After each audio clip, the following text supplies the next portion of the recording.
Glória a Jesus, Santo, Santo é o Senhor.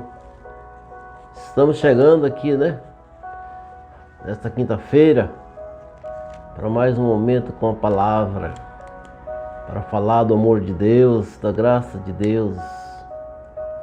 Vai ser maravilhoso. Falar do amor de Deus é sempre um privilégio. Amém? Vai ser maravilhoso mesmo. Eu sou o pastor Francisco, que ministro na igreja Luz para os Povos de Vila Nova, em Goiânia. Estou aqui para falar com os irmãos nesta noite do amor de Deus, da salvação do Senhor Jesus. Vamos orar ao Senhor. Pai querido, nós te louvamos, te exaltamos, ó Deus, pela tua infinita graça e bondade, porque o Senhor é digno de honra e de glória. Louvamos a ti, ó Deus, porque o Senhor tem cuidado de nós, tem zelado, tem nos sustentado e tem, acima de tudo, suportado nossas fraquezas com a graça misericordiosa e bondosa. Pai, que esta noite nós possamos, ó Deus, transmitir tua palavra e que essa palavra possa chegar aos corações dos meus irmãos, dos meus amigos, de muitas pessoas que estarão assistindo ao vivo e aqueles que estarão assistindo posteriormente.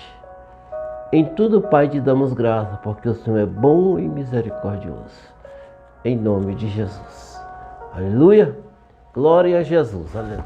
Bem, hoje nós temos um texto maravilhoso, maravilhoso mesmo, para falar esta noite.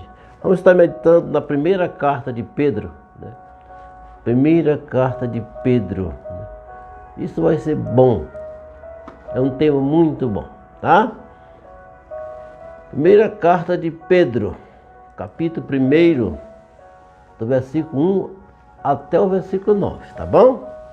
Essa carta tem 25 versículos. Mas nós vamos estar falando até o versículo 9.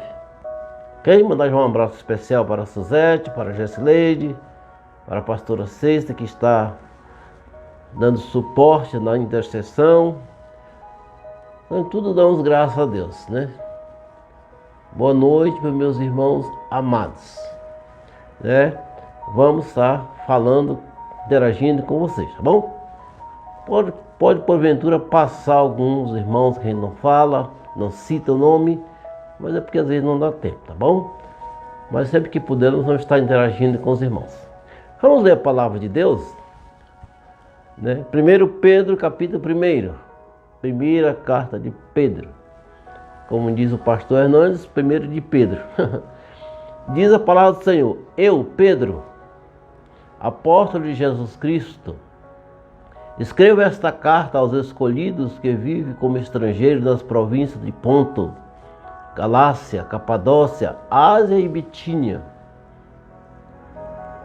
Deus, o Pai, os conhecia de antemão e os escolheu, e o Espírito os santificou para a obediência e a purificação pelo sangue de Jesus Cristo.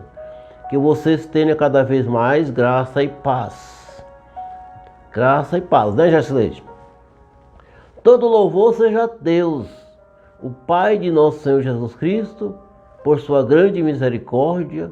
Ele nos fez nascer de novo, por meio da ressurreição de Jesus Cristo dentre os mortos. Agora temos uma viva esperança e uma herança imperecível, pura e imaculada, que não muda nem se deteriora, guardada para vocês no céu. Que palavra maravilhosa, promessa de Deus, irmão, promessa. Por meio da fé que vocês têm, Deus os protege com seu poder até que receba essa salvação, pronta para ser revelada nos últimos tempos. Portanto, alegra-se com isso, ainda que agora, por algum tempo, vocês precisam ou passem suportar muitas provações. Elas mostrarão que a sua fé é autêntica. Como fogo prova e purifica o ouro, assim sua fé está sendo experimentada, e ela é muito mais preciosa que o simples ouro. Isso resultará em louvor, glória e honra no dia em que Jesus Cristo for revelado. Embora nunca o tenham visto, vocês o amam. E ainda que não o vejam agora, creem nele e se regozijam com alegria inexprimível e gloriosa. Pois estão alcançando o alvo da sua fé, que é a sua salvação. Que maravilha! Glória a Jesus! Glória a Jesus mesmo, né? Então, amados, nós estamos diante da primeira carta de Pedro. Pedro escreveu outra carta, né? Mas essa primeira carta de Pedro, e ele começa no versículo 1 se identificando. Eu, apóstolo Pedro. Então esta carta é uma das cartas universais da Bíblia. É a carta que é dirigida a toda a igreja, a várias pessoas, a várias nações, a vários povos. Mas ela foi dirigida inicialmente aos cristãos que estavam na Ásia Menor, como ele cita aqui no versículo 1. E com a sua inclusão no cânon bíblico, esta carta tão rica que Pedro escreveu, ela chegou até nós, ela rompeu a história, ela rompeu séculos, rompeu perseguições e chegou até nós para nos ensinar tantas coisas maravilhosas que esta carta nos ensina. Não, Pedro possivelmente estava em Roma quando ele escreveu essa carta.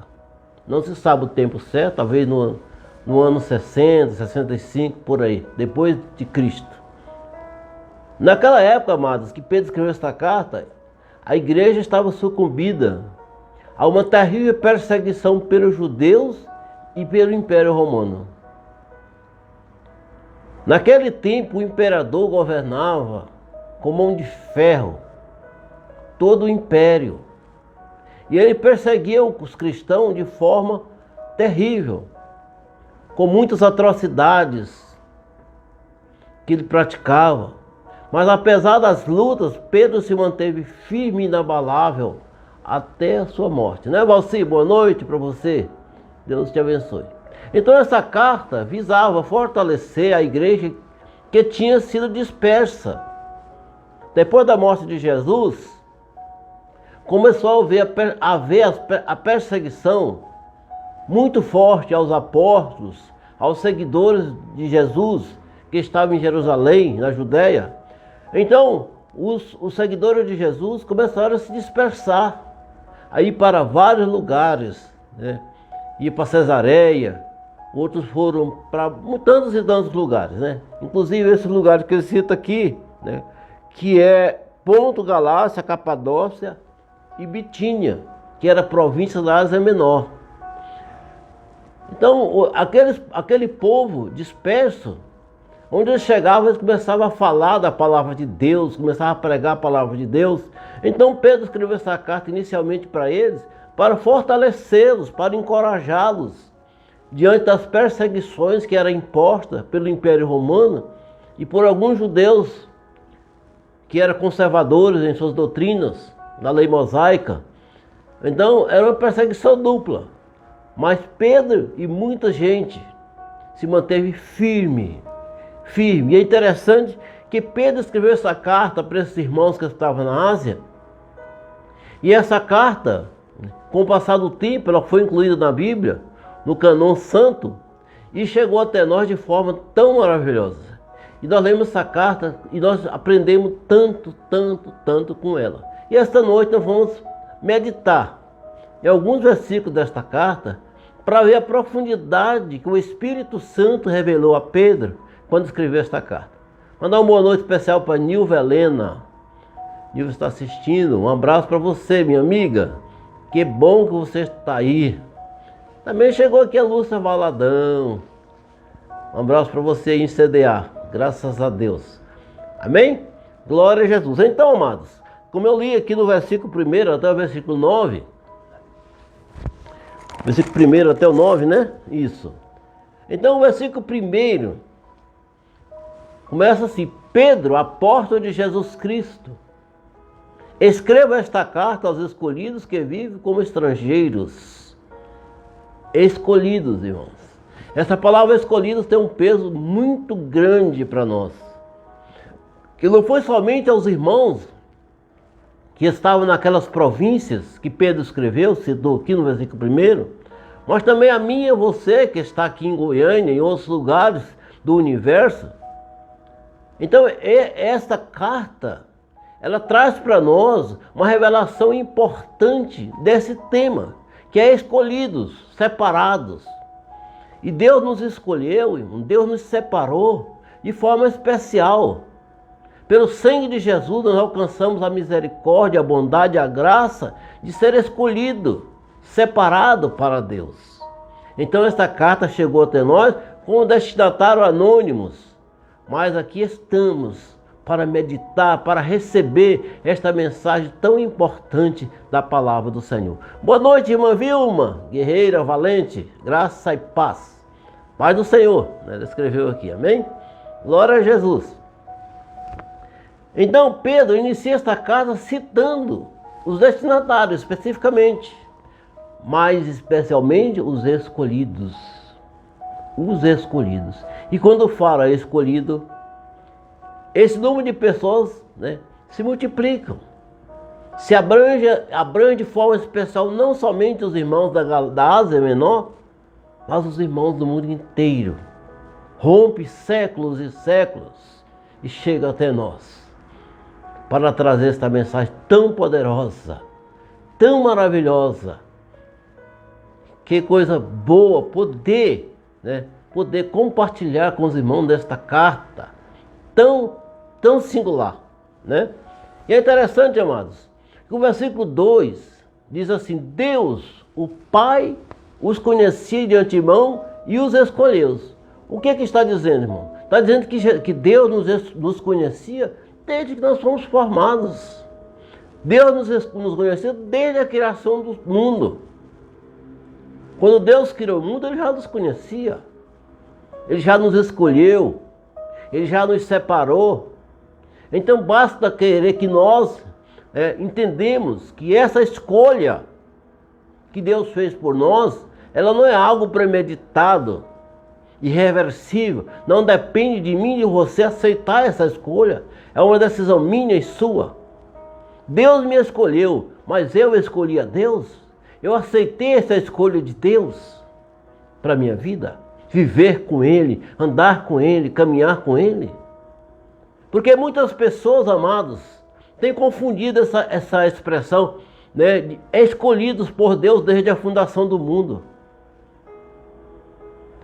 Então, essa predestinação que o pessoal fala causa às vezes alguma dificuldade de entendimento. Mas o que a palavra de Deus diz é que Deus nos escolheu, Deus nos separou desde a fundação do mundo, mas é necessário que nós aceitemos essa escolha, que nós tomemos essa decisão de aceitar Deus, de querer andar com Ele, obedecer Sua palavra. Porque se assim nós não o fizermos, de nada adianta a escolha de Deus. Precisamos aceitar aquilo que Deus separou para nós. Né, irmã Luzinete? Um abraço para você, para o irmão Darley, tá bom? Um abração. Então diz a palavra de Deus, versículo 2. Deus, o Pai, os conhecia de antemão e os escolheu. E o Espírito Santo os santificou. Olha só, que está explicando aqui direitinho essa escolha. E o Espírito Santo os santificou para a obediência e a purificação pelo sangue de Jesus Cristo. Deus nos escolheu, mas nós temos que ser purificados pelo sangue de Jesus. Aceitar o sacrifício de Jesus para nossas vidas. Amém? Glória a Jesus. Diz mais, né?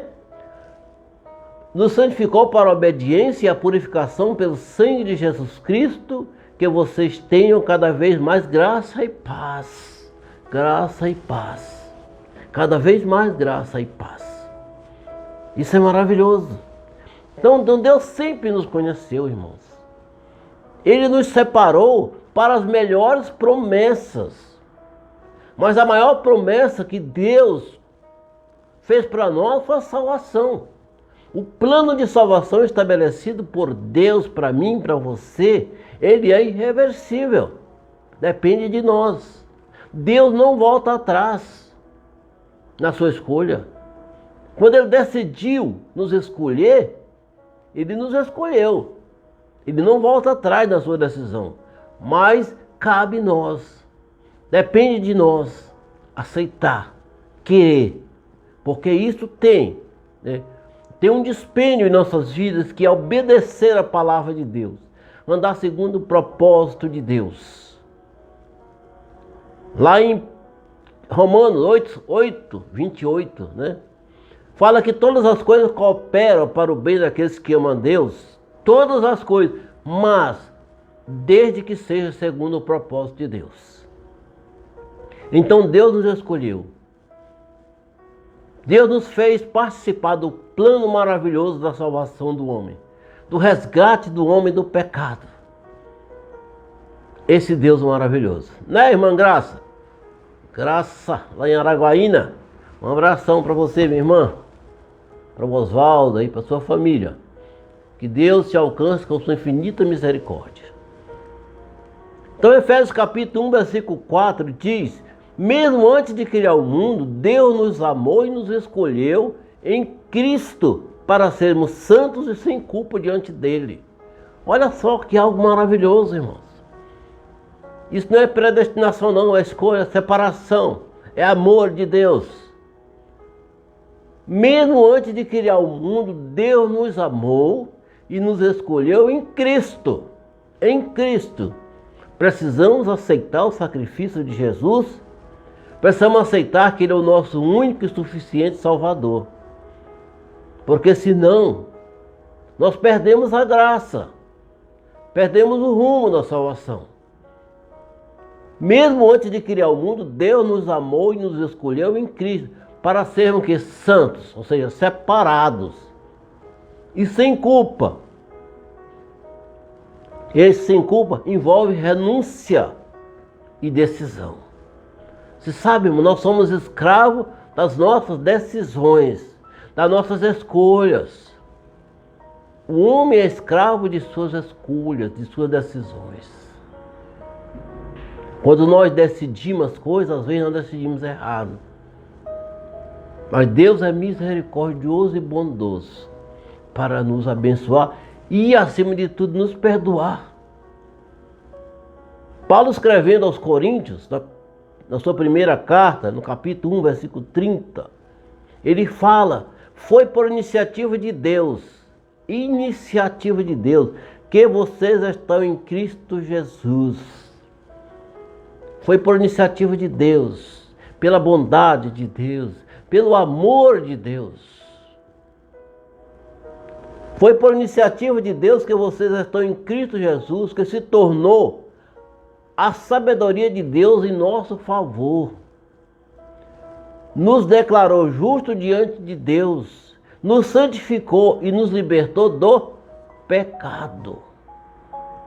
É conforme está escrito lá em Colossenses. Deus nos libertou do império das trevas e nos transportou para o reino do Filho do seu amor, Jesus Cristo. Isso é maravilhoso, amados. Maravilhoso. Então, quando nós falamos, como nós colocamos o título dessa palavra hoje, separados para uma herança eterna. Porque esta herança que nos faz herdeiros legítimos, ela já foi estabelecida por Deus através de Jesus. Então nós somos co-herdeiros dessa herança. Porque quando Jesus Cristo estiver fazendo a triagem, lá no julgamento, que está escrito em Mateus 25, 34, ele diz: então ele vai fazer, então o rei dirá aos que estiverem à sua direita, à direita, ou seja, eu e você que aceitamos Jesus, que recebemos seu sacrifício. Então o rei dirá aos que estiverem à sua direita: venham vocês que são abençoados por meu Pai. Tem alguma versão que diz: vendes benditos do meu Pai. Receba como herança, ou seja, promessa. Receba como herança o reino que Ele lhes preparou. Desde quando, amado? Desde a fundação do mundo. Desde que Deus criou o mundo, Ele já separou o reino para que nós pudéssemos reinar com Ele. Que maravilha! Que maravilha, amados! Isso é algo tremendo, tremendo, maravilhoso. Sabe, meus irmãos, a cada dia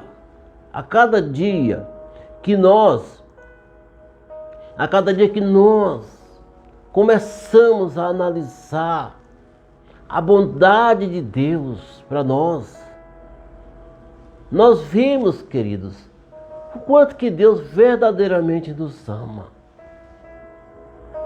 De forma especial, esse Deus tão maravilhoso, tão maravilhoso.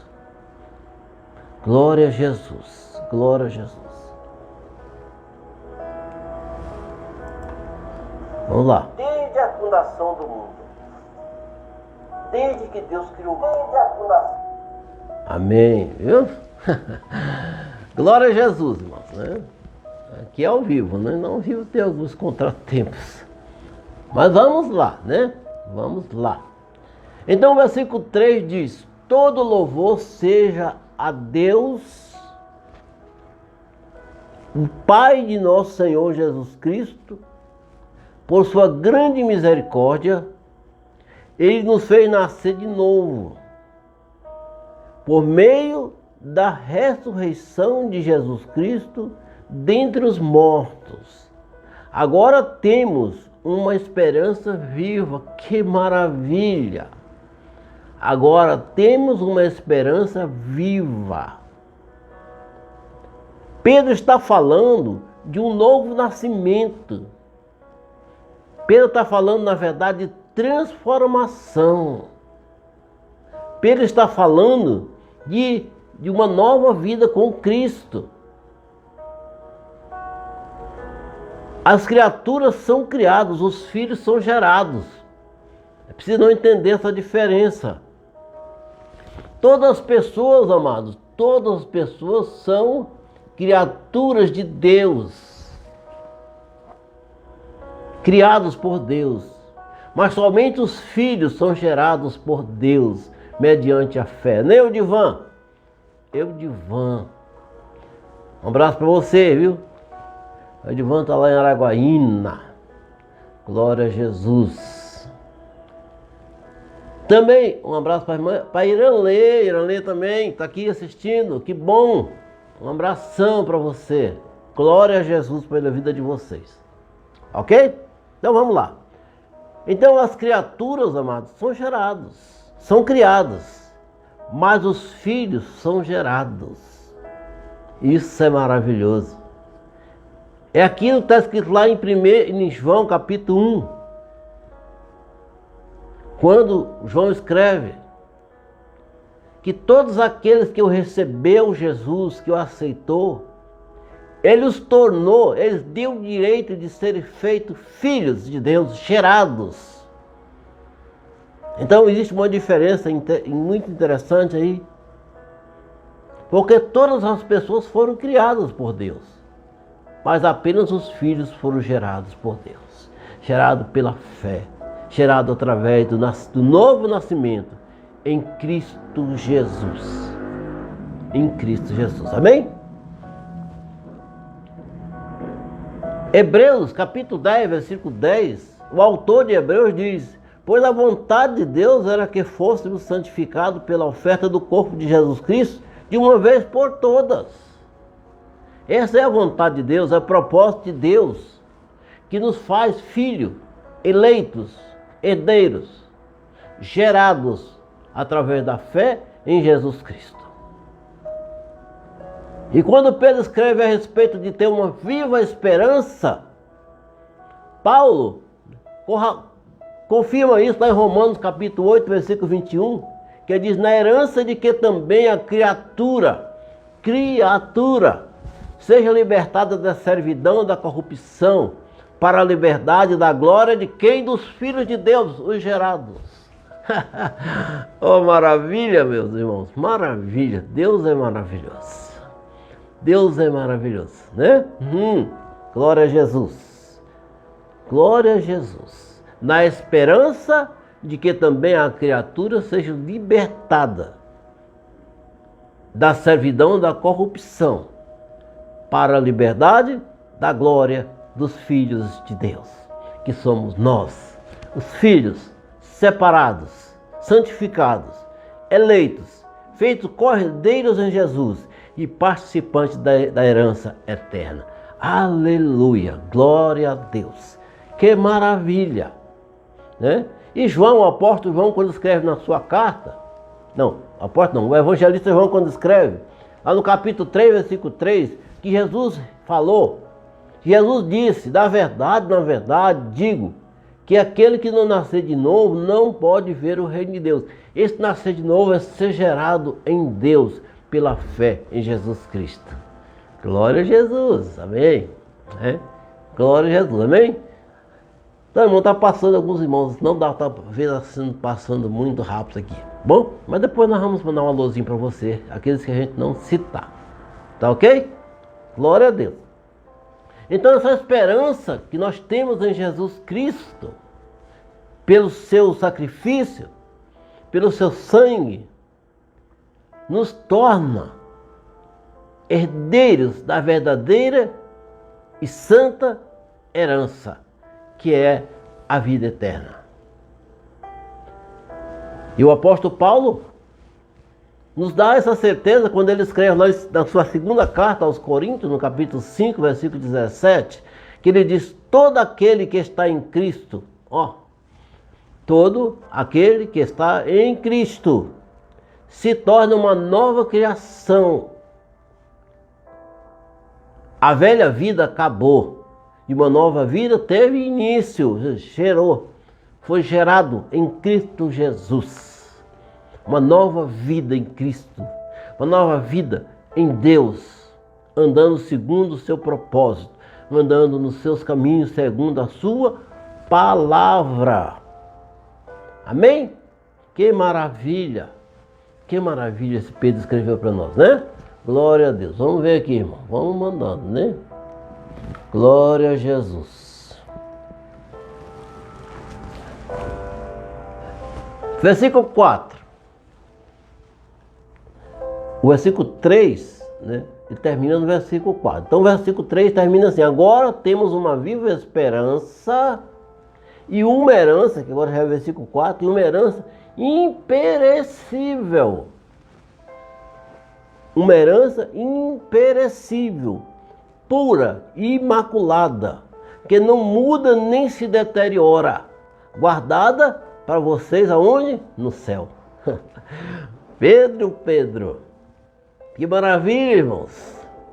Então nós somos parte de uma herança imperecível, ou seja, que não perece, que não acaba, que não enferruja. Esta herança é pura, imaculada, ou seja, sem nenhuma mancha, que não muda e nem deteriora. Aquilo que Deus prometeu, Ele cumpre. Guardada para vocês no céu, no reino. Aquele reino que nós lemos que Deus escolheu para nós desde a fundação do mundo. Ele separou para nós de forma tão especial. Deus olhou para mim e para você. Hoje, 11 de agosto de 2022, uma quinta-feira, Deus olhou para nós, quando Ele formou todas as coisas, e Ele viu que nós seríamos carentes, dependentes deste amor dEle, que nós estávamos sujeitos à perdição pelo pecado. Mas aí Jesus veio, cumprindo uma ordem expressa de Deus, do Pai, para nos resgatar do império das trevas e para nos transportar para o seu reino. Né, Suzete? Isso é fantástico, irmãos. Irmãos, às vezes nós analisamos a palavra de Deus e não geramos no nosso coração a dimensão, o tamanho, a profundidade que é essas promessas que Deus tem para nós. Nós temos que valorizar tudo, tomar posse de tudo que Deus prometeu. É aquilo que tem uma música que fala que tudo que Cristo, né, prometeu na cruz é herança nossa. Tudo. É herança nossa, é herança sua. Então, ele diz que nós tomamos posse, nós adquirimos e fazemos parte de uma herança imperecível. E por que isso, irmão? Porque lá em Números, capítulo 23, versículo 19, o autor de Números diz, né, Moisés, Deus não é homem para mentir, nem ser humano para mudar de ideia. A versão Almeida diz que ele não é homem para se arrepender. Diz que Deus não é homem para mentir, e nem um ser humano para mudar de ideia. Então, se Deus prometeu, Ele vai cumprir. E termina esse versículo 19 do capítulo 23 de Números dizendo: alguma vez Deus falou e não agiu? Alguma vez Deus prometeu e não cumpriu? Nunca, irmãos. Em tudo que o Senhor prometeu, Ele cumpriu. Tudo que o Senhor prometeu para mim e para você, o que não cumpriu vai se cumprir. E uma das promessas que Deus fez para mim e para você é a salvação e o reino de Deus através de Jesus Cristo, nosso Salvador. Aleluia, glória a Deus. 1 Coríntios 2,9, Paulo escreve: mas como está escrito, as coisas que o olho não viu, e que o ouvido não ouviu, e não subiram ao coração do homem, são as que Deus preparou para os que o amam através da sua promessa. Sabe, irmão, é lindo. Nossos olhos nunca viram algo igual. Nosso ouvido nunca ouviu falar de algo igual. Nem pensamento subiu ao nosso coração a respeito de todas as maravilhas que Deus tem preparado para nós. Algo tremendo. Tremendo, maravilhoso. E uma dessas coisas, essas promessas de Deus, Deus prometeu que nós seríamos seus herdeiros legítimos por promessa, conforme está em Romanos 8,17, onde Paulo escreve: se somos filhos de Deus, gerados, né? Se somos filhos de Deus, somos logo herdeiros também. Não é isso, irmãos? Se somos filhos, logo somos herdeiros. Porque nós não somos filhos abastados. Não, nós somos filhos legítimos por adoção. Que Jesus nos adotou através do seu amor e do seu sacrifício. Nos fizemos ser adotados. Então, se somos filhos de Deus, somos logo herdeiros, também herdeiros de Deus, co-herdeiros de Cristo. Então, assim como Cristo é herdeiro de Deus por ser filho, nós somos co-herdeiros dele, por também termos tornados filhos de Deus. Se pensou o preço disso, irmãos? O custo disso? Muitas vezes, amados, as pessoas falam: a salvação é de graça. Não é de graça não, amados. É pela graça. Custou muito caro. Preço de sangue, de sacrifício. Jesus pagou o preço. Está escrito que Ele tomou posse por nós de toda a dívida que nós tínhamos junto a Satanás. Ele pagou. Ele riscou toda a dívida. E se somos filhos de Deus, somos logo herdeiros também, herdeiros de Deus e co-herdeiros de Cristo. Se é certo que com Ele padecemos, para que também com Ele sejamos glorificados. Tremendo, né, irmãos, a carta. Isso que Paulo escreve, irmãos, é algo de uma dimensão extrema. Muito grande, muito profundo. E para quê, irmão? Para que, sendo justificados pela sua graça, sejamos feitos herdeiros segundo a esperança de quê? De uma vida eterna. De uma vida eterna. Isso é que é bom. Está escrito lá na carta de Paulo a Tito, capítulo 3, versículo 7. Para que, sendo justificados pela sua graça, sejamos feitos herdeiros segundo a esperança da vida eterna.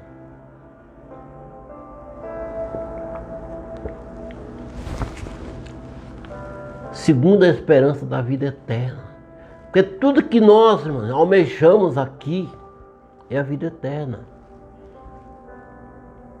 Quando nós aceitamos Jesus, nós aceitamos com a promessa de uma vida eterna. Não foi somente com o propósito de ter uns dias maravilhosos aqui sobre a terra. Não, irmão. Nossos dias aqui são passageiros e poucos. Moisés escreveu que a vida normal de um homem seria 70 anos.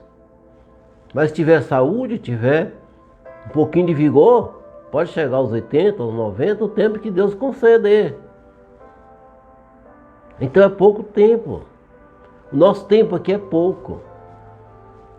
Então por isso nós temos que trabalhar, nos preparar para tomar posse dessa promessa que Deus fez para nós, lá em Romanos 8,17. Onde Paulo escreve, se somos filhos de Deus, somos logo herdeiros de Deus e co-herdeiros de Cristo. Os irmãos estão entendendo isso aí? Que maravilha! Sabe, mano, isso é que é importante. É por isso que Pedro escreve que essa herança, ela é imperecível, ela é imaculada, ela não muda, não deteriora, como o ouro ou a prata. A riqueza que os homens conseguem aqui, ela se deteriora. A inflação corrói. Mas a nossa herança, que nós temos com Deus nos céus, através de Jesus Cristo, ela não muda. A inflação não alcança ela. Ela está guardada, está protegida. Protegida por Deus. É preciso entender, irmão, que nós não podemos ficar muito preocupados, ansiosos em conseguir muitas riquezas aqui. Não devemos trabalhar sim. Não é pecado ter o desejo de ter uma vida digna, de ter bens, não. Mas só que isso não seja o nosso objetivo maior. Porque quando Tiago escreve no capítulo 1, versículo 11, que diz que a glória do homem aqui na terra é como a erva, que a sua flor cai e seca e acaba a aparência, é verdade, irmãos. Então, por mais bens que a gente consiga, por mais riqueza que a gente consiga, nós vamos um dia partir para Cristo, partir para a eternidade, e não vamos levar nadinha disso. Nadinha. Tá? Então a nossa preocupação, digamos assim, é em angariar tesouro nos céus, como disse Jesus, onde a tarça não come, onde a ferrugem não destrói, tesouros eternos. E o versículo 5 da carta de Pedro, primeiro capítulo, diz: por meio da fé que vocês têm. Aqui é algo que nós temos tanta alegria em falar, né, irmão? Por meio da fé que vocês têm, Deus os protege. Por meio da fé que vocês têm, Deus os protege com seu poder até que receba a salvação, pronta para ser revelada na volta de Jesus. É pela fé, irmão. É a fé que nos norteia. É a fé que nos direciona. Porque conforme está escrito lá no Hebreus capítulo 11, sem fé é impossível agradar a Deus. Nós temos que ter fé. Fé que nós adquirimos o direito à vida eterna através de Jesus. Fé que Jesus Cristo vai voltar e não vai demorar. É conforme eu li lá em 1 Coríntios 2,9. Essa promessa maravilhosa de que tudo que Deus preparou para nós é excelente. Que nem olho viu, nem ouvido ouviu, nem subiu ao coração do homem. Aquilo que Deus tem preparado para aqueles que o amam. Que coisa maravilhosa, irmão. É tremendo. E o versículo 5, no versículo 6, diz assim: portanto, alegre-se com isso. Com o quê? Com uma fé. Alegre-se com isso, ainda que agora, por algum tempo, vocês precisam suportar muitas provações.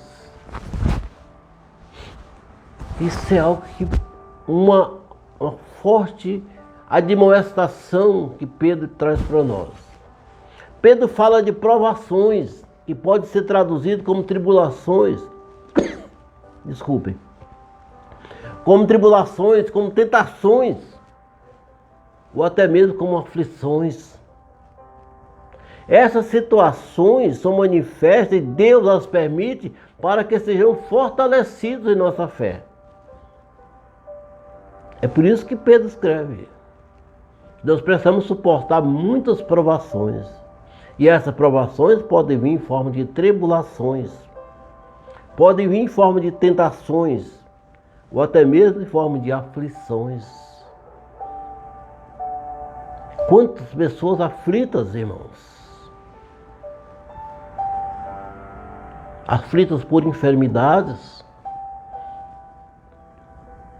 aflitas por incertezas.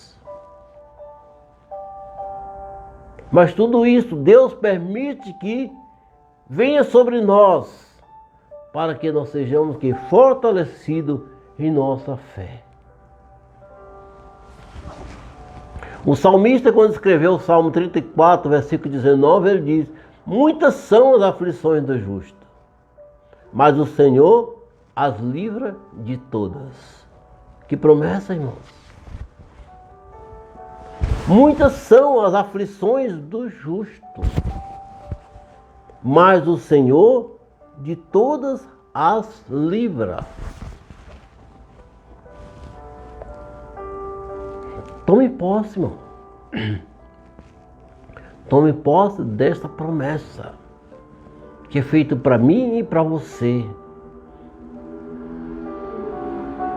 João 16:33, Jesus fala, eu lhes falei tudo isso para que tenham paz em mim. Jesus estava escrevendo, falando um sermão para os seus discípulos, para as multidões, e ele fala: eu lhes falei tudo isso para que tenham paz em mim. Aqui no mundo vocês terão aflição, mas animem-se, pois eu venci o mundo. Eu venci o mundo. Amém. Glória a Jesus, né? Eu lhes falei tudo isso para que tenham paz em mim. Aqui no mundo vocês terão aflições, mas tenham bom ânimo, porque eu venci o mundo. Quero mandar um abraço especial para o meu irmão Antônio Luiz, que está lá em Conceição do Araguaia. Um abração para você, tá? Que Deus possa te abençoar. Também para o meu irmão Lupercio Reis Rocha, que está também lá em Conceição. Um abraço para você, para a irmã Zeni, sua família toda. E para o Mateus, né? Basta meu abraço aí para o Mateus. Mateus é o herdeiro que nasceu ontem, né? Glória a Deus. Então que Deus possa abençoar essa criança, que ela possa crescer, né? Ela criança, né? Ele, Mateus, possa crescer debaixo da proteção de Deus. Né, irmão Lopes? É isso aí. Então, se próprio Jesus disse, aqui no mundo vocês terão aflições, porque teremos aflições. Enquanto Jesus estava na terra, antes de ser glorificado em Deus, ele passou por aflições. Ele foi tentado, ele foi caluniado, ele foi ameaçado e até morreu. Então, a palavra de Deus traz para nós isso, diz, no mundo tereis aflições, mas animem-se, eu venci o mundo. Então Jesus está dizendo que se ele venceu o mundo, as tentações, as provações, as tribulações, nós também venceremos nele. Não é pela nossa força não, tá, irmãos? Nós venceremos nele, é em Jesus que nós vencemos, né? Boa noite, irmão Lupes, graça e paz para você também. Quando Paulo escreve na segunda carta aos Tessalonicenses, né? Saiu, né? Segunda carta Tessalonicenses, capítulo 1, versículo 4, ele diz: por isso nos orgulhamos de falar às outras igrejas de Deus sobre a sua perseverança, fidelidade em todas as perseguições e aflições que vocês têm sofrido. Ele falava para os irmãos de Tessalônica que ele estava passando por dificuldade, mas ele dava glória a Deus pela fidelidade dele e pela perseverança. É aquilo que Jesus diz para nós: aquele que perseverar até o fim será salvo. Perseverança, fidelidade. Temos que ser fiéis. Fiéis a Deus, fiéis à igreja, fiéis aos nossos irmãos. Porque as perseguições, as aflições, passam, vêm, mas passam. É aquilo que está escrito. As aflições do tempo presente não vão de ser comparada com a glória que Deus tem reservado para nós. Romanos 8,18, Paulo escreve: porque para mim tem por certo que as aflições deste tempo presente não são para comparar com a glória que em nós há de ser revelada. Então tem bom ânimo, mano. Aflições temos, dificuldade, problemas, doenças, enfermidades, adversidade.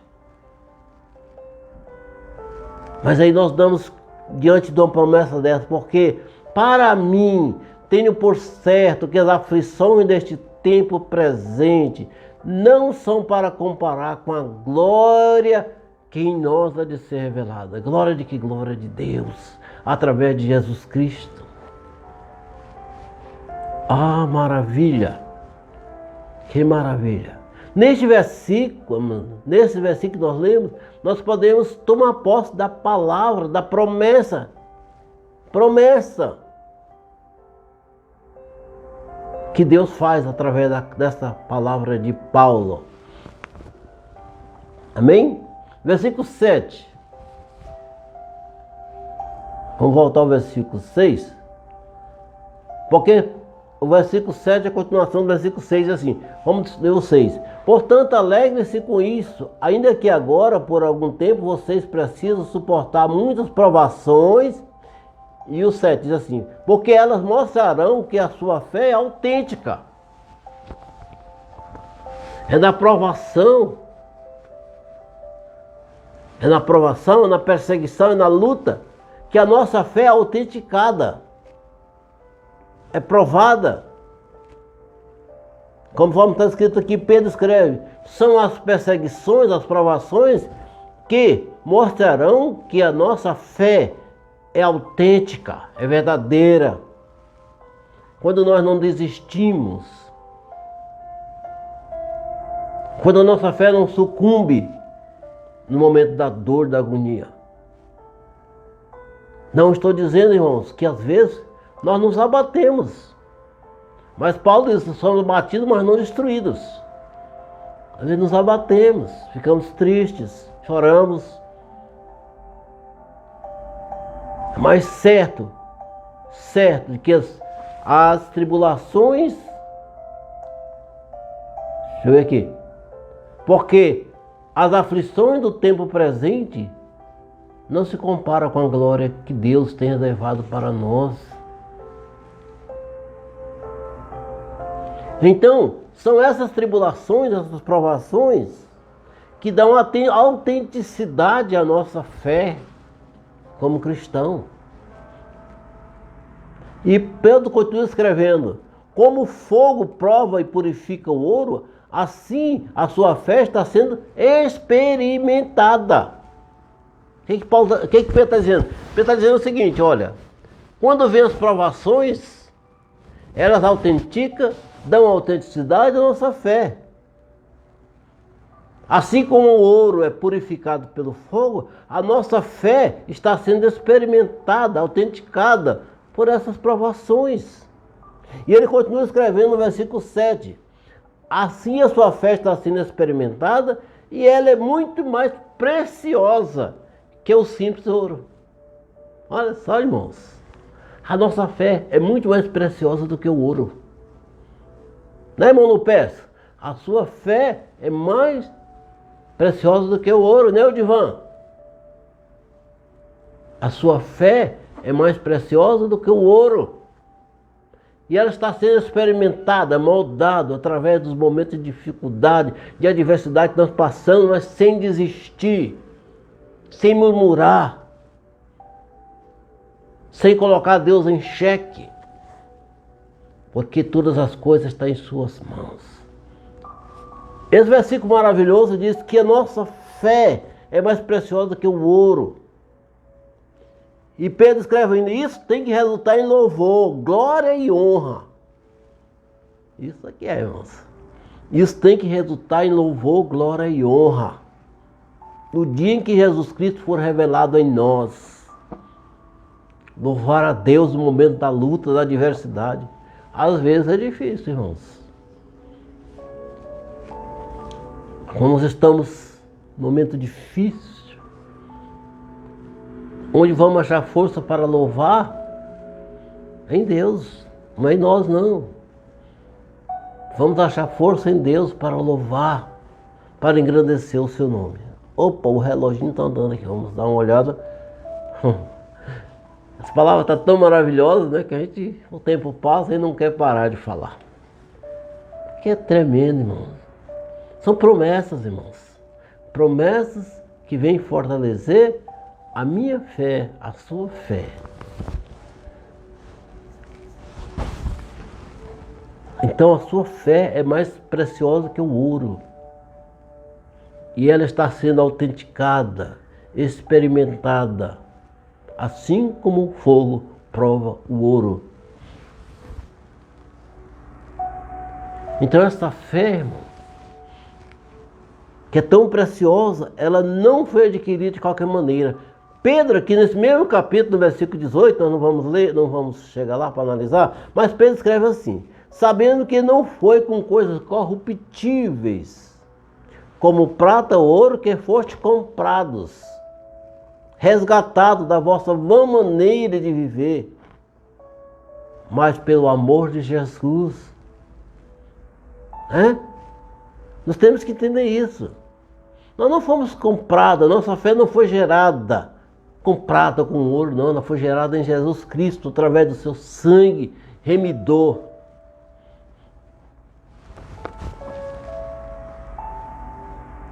Isso é tremendo. Versículo 8 diz assim, embora, eu gosto desse versículo, ele é tremendo. Olha só, irmão. Embora vocês nunca tenham visto Jesus, mas vocês o amam. né? Você nunca viu Jesus. Eu nunca o vi fisicamente. Eu vejo pelos meus olhos da fé, né? Eu tenho essa mania de estar olhando as coisas com os olhos da fé. Sabe, amados? Às vezes eu me pego naquele cenário que Jesus está sendo crucificado. Parece que eu estou vivendo ali no meio, estou vendo. Eu começo a criar os personagens. Eu começo a meditar em tudo aquilo, sabe? Mas Pedro escreve, embora vocês nunca tenham visto, vocês o amam. Vocês estão entendendo? Nós nunca vimos Jesus. Nós nunca vimos Deus. Deus ninguém nunca viu. Jesus, aqueles que tiveram a oportunidade e a felicidade de vê-lo durante os tempos que ele viveu em Israel, que maravilha, mas nós não tivemos aquela experiência. Lá não estávamos. Mas a fé daqueles irmãos que viveram com Jesus, que o viram, elas foram passando, Pedro, Paulo, João, e chegou até nós. E a palavra de Deus vai nos mantendo vivos. E essa fé fervorosa, que queima, que arde. Né, Suzete? Suzete escreveu aqui, obrigado, Senhor Jesus. Verdadeiramente, irmão. Verdadeiramente. Diz assim, embora nunca o tenham visto, vocês o amam. E ainda que não o vejam agora, vocês creem nele. E regozijam com alegria inexprimível e gloriosa.